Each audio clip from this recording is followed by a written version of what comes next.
Welcome to NACD BoardVision, where leading boardroom advisors, governance professionals, and seasoned directors discuss critical issues related to your responsibilities in the boardroom.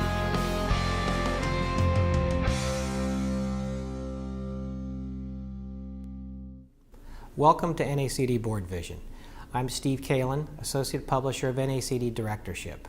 I'm joined today by John Brackett, McGladrey's National Leader for Enterprise Risk Management. Welcome, John. Thank you for having me, Steve. Risk oversight versus risk management. This is where these conversations often start, with the reminder that boards provide oversight, not management. Directors oversee the risk management practices and procedures that the company has in place.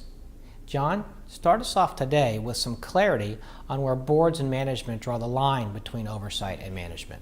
Sure, Steve. Having the board focus on oversight means they need to make sure that management has in place an effective risk management program.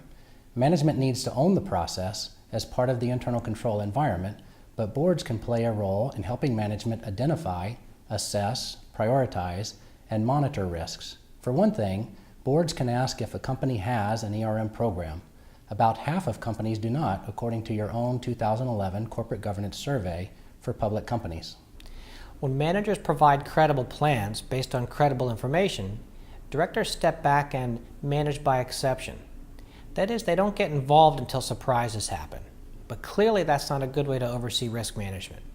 How do boards get out in front of pending or potential risks? This is where directors' experience is invaluable, and we can offer 3 examples. Boards can review some of the key assumptions management makes as they build their risk management models. Certain directors can identify exposure to risk in areas that might be new to the company but familiar to that director.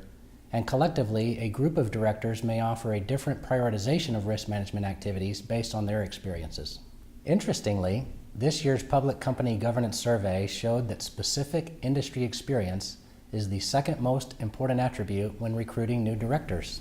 That's correct. Our survey also shows that risk assessment itself is a key attribute in potential new directors.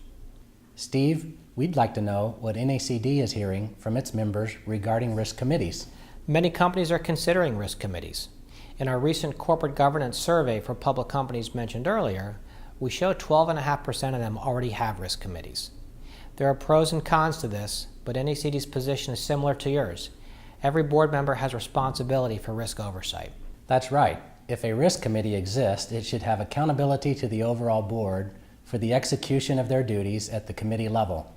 In fact, the main value of a risk committee is to gather up the risk-related work of all the committees and report to the board in a holistic way, really to help the board see the big picture. We've seen an increase in the naming of chief risk officers, first in heavily regulated industries like financial services and utilities, but now spreading to companies of all types. Do most companies need chief risk officers? And if so, who should they report to internally? We think they should, and we think the chief risk officer should be responsible for ensuring management is on task regarding risk identification, assessment, mitigation, and monitoring. In most cases, the chief risk officer should report to the executive management team and the board. Are there ways to allow them to present independently to the board to avoid filtering of data? Can this be done through the Audit Committee? I'm a strong believer in the CRO having a direct relationship to the board or a designated committee such as audit or risk. This level of independence can boost board confidence in the ERM program. Obviously, there should be no surprises to management, so it's the responsibility of the CRO to coordinate and communicate within all levels of the organization. In addition to boards focusing on key risks to the organization, what else do you think boards should do to optimize their involvement in risk oversight? It's critical to know the top risks, but it's even more important to understand the impact each key risk can have on the organization and the interdependency of risks, how other risks are impacted when one risk event is triggered. Understanding counterparty risk is a great example of effective risk oversight.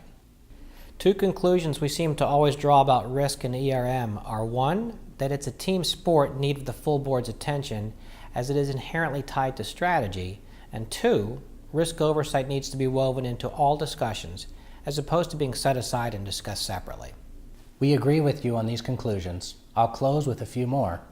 1, In developing and monitoring strategy, management and the board need to work together to identify and monitor risks. 2, everyone in the company is responsible for practicing appropriate risk mitigation, including the board and senior management, which sets tone at the top. And finally, a robust ERM program ensures the discipline needed to achieve all of these goals. John, with only a little more than half of the directors claiming their companies have an ERM program, we expect much discussion in the next few years on enterprise risk management. Thanks so much for your time today, and we hope to revisit this topic with you again soon. Until next time, I'm Steve Kalin with NACD.